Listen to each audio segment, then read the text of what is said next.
तो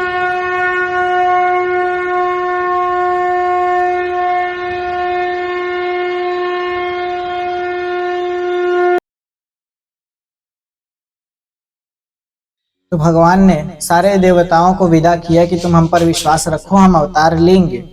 द्वापर युग में अवतार लेंगे। द्वापर युग में अपने काले और सफेद केश से भगवान ने अवतार लिया। कब?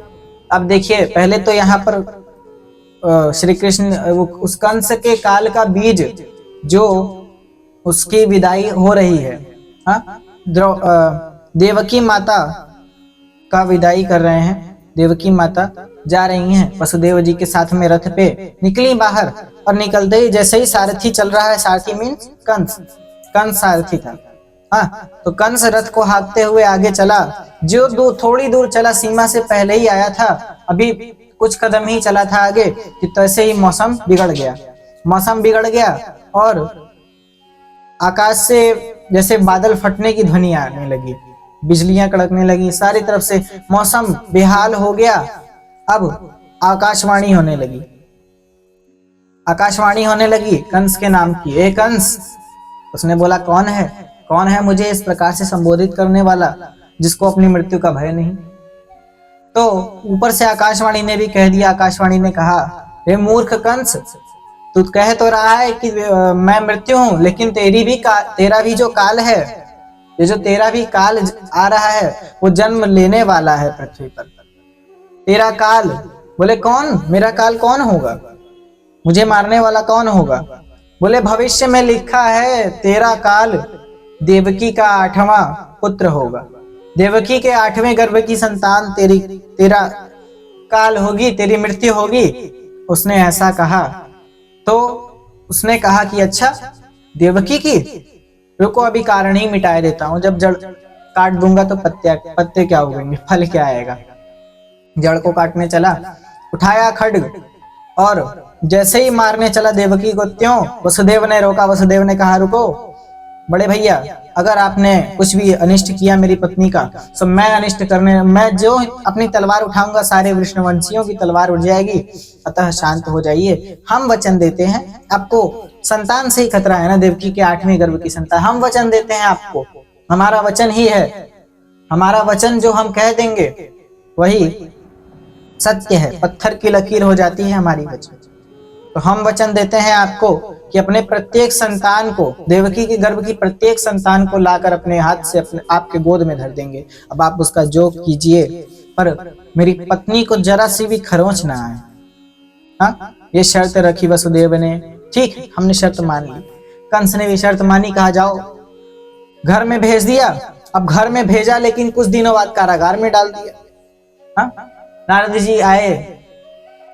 नारद जी पहली संतान हुई जब भगवान बलभद्र जी, पहले तो जब शेष रूप से, एक बार क्या हुआ, जब भगवान अवतार लेने ही वाले थे तब शेष नाग जी आए, भगवान के पास आए। भगवान से बोले, हे भगवान, राम अवतार में हमने छोटा किरदार निभाया था, छोटे भाई का। राम अवतार में हम छोटे भाई बने थे, सो आप इतने दुख में रहे। हम आपको दुख में, अगर मैं बड़ा भाई होता ना तो रोक दिया होता आपको कि हे कृष्ण, हे राम, ऐसा ना करो, वरना दुखी तुम्हें आपको दुख न मिलता, हम भले दुख झेल लेते, हम बड़े भाई होते तो। लेकिन द्वापर युग, त्रेता युग में ऐसा संभव ना हो सका, तो हे प्रभु, अब जो अवतार लेने वाले हो कम से कम उसमें तो बड़ा भाई बना दो। बोले ठीक है, इतनी चिंता है हमें। भगवान की भी चिंता है। देखो शेषनाग जी को कहे, भाई बनेंगे तो बड़े भाई बनेंगे, छोटे भाई को दुख नहीं आना चाहिए। आए सो मेरे पे आए, दुख आए सो हमारे पे आए, छोटे भाई पे आज तक नहीं आने देंगे हम, बड़े भाई बने। कहा ठीक है, जाओ। बलभद्र जी, मतलब कि संकर्षण, अभी संकर्षण उनका नाम नहीं था, जब शेषनाग जी देवकी के गर्भ में गए, जब देवकी के गर्भ में गए तो भगवान प्रकट हो गए। भगवान ने दर्शन दिया, देवकी को स्वप्न में दर्शन दिया। देवकी तो सोई हुई थी, सब लोग सोए थे कारागार में, कुछ पहरेदार जाग रहे थे।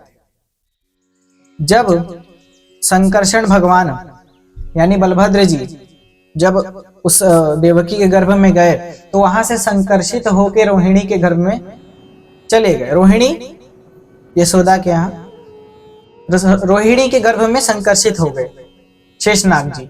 भगवान ने शेषनाग जी को देवकी के गर्भ से उठा के रोहिणी जी के गर्भ में डाल दिया। अब सूचना मिली कि एक संतान सो हो गई, सो कहाँ गई? पहली संतान तो कहाँ गई? बोले एक संतान हुई ही नहीं, मर गई पेट में ही चली गई, खत्म। अच्छा, पहली संतान मर गई, ठीक है, संतोष, कंस को संतोष हुआ। कंस खुशी से उछल पड़ा, रही पहली संतान मर गई, चलो 8वीं का इंतजार करते हैं। हाँ? लेकिन बलभद्र जी वहां पर थे। अब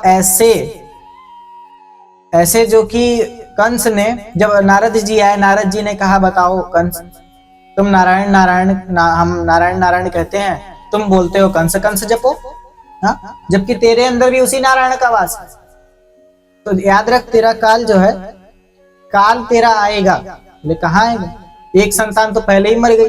बोले एक दो संतान गिन मत, कितना है संतान गिनो मत कंस, क्योंकि कमल की जो 8 पंखुड़ियां होती हैं ना, उसमें कौन बता सकता है कि कमल की पहली पंखुड़ी कौन सी है? पहली 8वीं है कि 8वीं पहली? कौन बता सकता है?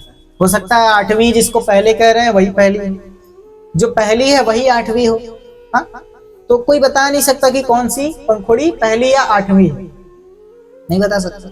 इसीलिए कंस, तुम जाओ देवकी के, अगर हो सके तो अपना काल का निपटारा कर सको तो कर लो। बोले ठीक है। उसका माइंड खुला, गया तुरंत दौड़े दौड़े कंस। और कंस माता देवकी के 6 जितने पुत्र थे, जितने, सबको पत्थर पे पटक पटक के मार डाला।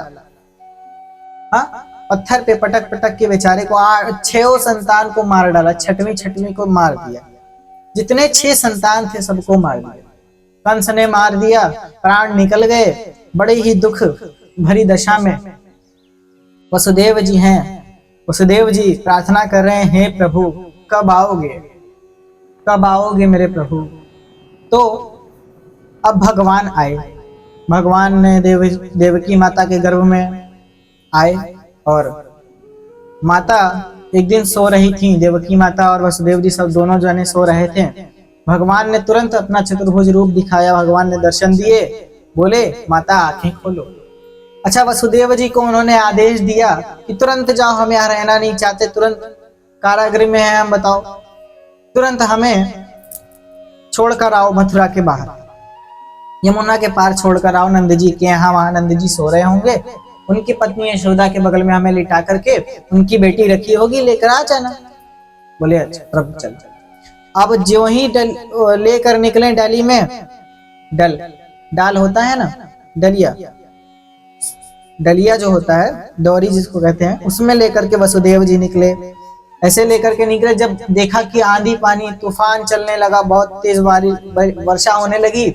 वर्षा, घनघोर वर्षा, छोटी मोटी वर्षा नहीं। आधी रात को निकले हैं वसुदेव जी कृष्ण पक्ष में, रोहिणी नक्षत्र में निकले हैं, जन्मे हैं। रोहिणी नक्षत्र में कृष्ण जी का जन्म हुआ है, कृष्ण पक्ष के रोहिणी नक्षत्र में। अब ये चल रहे हैं, चले। अब देखा कि यमुना का जल इतना बढ़ गया है कि हाय राम, लगता है डुबा ही देंगे। यमुना माता से बोले, माता थोड़ा सा मार्ग दो। माता मार्ग दे नहीं रही है, माता और बढ़ी जा रही है। चलो, जाना तो है ही, भगवान के हाथ में जीना मरना है, चल। अच्छा, पहरेदार सब सो गए, 7 द्वार खुल गए, गजराज बंदी गृह के द्वार खुल गए अपने आप, भगवान ने खोल दिए। बेड़ियां टूट गई हैं वसुदेव जी की, और सारे पहरेदार सो गए नींद में, खर्राटे लगा के सो रहे हैं घोड़ा बेच। यहाँ वसुदेव जी निकल गए हैं, हाँ, यमुना पे चल रहे हैं। यमुना माता और बढ़ी जा रही है। भगवान कृष्ण कह रहे हैं, अरे घट जाओ, हमारे पिताजी को डुबा दोगी क्या? माता कह रही है, नहीं प्रभु, हम आपके चरण पहले छुएंगे तब घटेंगे।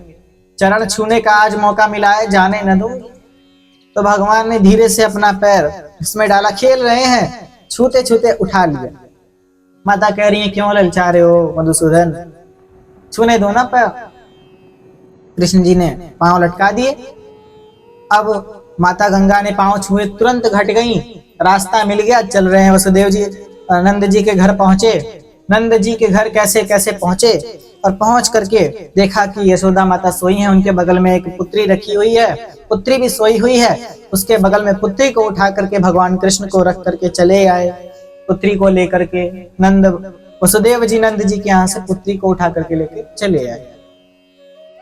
पुत्री को लेकर के आए, अब कंस के हाथ में दिया। सो कंस ने ज्यों ही उठा करके पटकना चाहा तो तुरंत अष्टभुजा का रूप धर करके उसके हाथ से फिसल गई। उसके हाथ से वो जो पुत्री थी, जो कन्या थी, वो फिसल गई उसके हाथ से। तुरंत आकाश में जाकर के भगवती अष्टभुजा का रूप लेकर के वहां खड़ी हो गई। हाँ, भगवती अष्टभुजा बन गई। बोली, मूर्ख कंस, मुझे मारना चाहता है? असल में जिसे तू मारना चाहता है वो तो पहले ही जन्म ले चुका है कहीं पर। हाँ, वो तो कहीं और पल रहा है। तेरा काल जन्म ले चुका है। माता ने कह दिया। अब बौखला गया कंस, बौखला गया। और अष्टभुजा माता ने चेतावनी दी कि कंस, ज्यादा मत बौखलाओ वरना तुम्हारा वध निश्चित है। हमें मारने चले थे। अच्छा, माता को भी नहीं समझा उसने। कन्या की हत्या करना घोर पाप है। कई लोग राजस्थान वगैरह में पहले होता था, अब शायद होता होगा या नहीं होता होगा। कई लोग भ्रूण हत्या कर देते थे। तो भ्रूण हत्या का पाप जो है, अश्वत्थामा ने किया था भ्रूण हत्या। हाँ, उत्तरा के गर्भ की और ब्रह्मशीर अस्त्र को मोड़ दिया था। तब सोचिए कृष्ण जी ने उसको कितना भयानक दंड दिया था, वो हम आगे आपको बताएंगे। हाँ, कितना भयानक दंड दिया था। सो आपको भ्रूण हत्या का कौन सा दंड मिलेगा सोच लीजिए। भ्रूण हत्या महापाप है, चाहे लड़की हो या लड़का हो। भ्रूण हत्या महापाप है। भाई, आपके भारत के भविष्य हैं, ऐसे कैसे आप कर सकते हैं? तो आज जो भी माताएं, जो भी बहनें सोचती हैं कि हमें लड़की नहीं लड़का चाहिए, ऐसा ना करें। क्योंकि ये जो भी हैं, भाई आप तो अगर आप हो लड़के, तभी तो माता के कोख से ही ना पैदा हुए हो। कहाँ से आए हो? भाई, माँ थी तुम्हारी। हाँ, कन्या थी, फिर माँ हुई। कन्या थी और औरत हुई, माँ हुई। विवाहिता हो गई, माँ हो गई। तो माँ हुई तो तुम उसी से ना आए हो कि कहीं और से आए, या टपक पड़े इंटरनेट से डाउनलोड हो गए? भाई, इंटरनेट से आप डाउनलोड तो नहीं हुए। माँ है ना, तो फिर आप भ्रूण हत्या कर सोचते ही क्यों है ऐसे लोग? जो भी, मैं तो कह देना चाहूंगा स्पष्ट रूप से, जो भी भ्रूण हत्या के लिए सोचता है वो मनुष्य है ही नहीं। हाँ, कोई नहीं। कहाँ सोचता है? जो सोचे वो मनुष्य ही नहीं। तो मानवता ऐसी होनी चाहिए, भेदभाव ना हो, लड़का लड़की एक समान। आजकल कितने सरकार चलाती है जागरूक करने के लिए माताओं बहनों को, लेकिन लोग जागरूक होना तो ना। खैर, क्या किया जाए, ये तो विडंबना है देश की।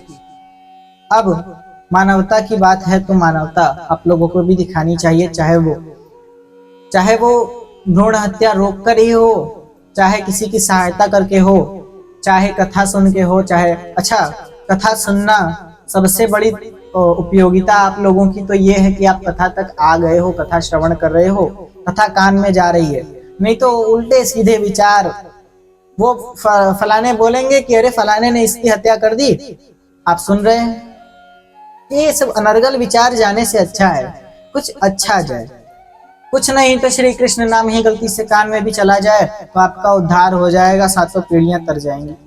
हाँ, अब आप सभी चाहें तो आपके पास 2 ऑप्शन है। कान में अगर आपके अनर्गल बात जानी है तो अनर्गल डालिए, नहीं तो भगवान की कथा डालनी है, भगवान का नाम डालना है, तो फिर भगवान नाम का स्मरण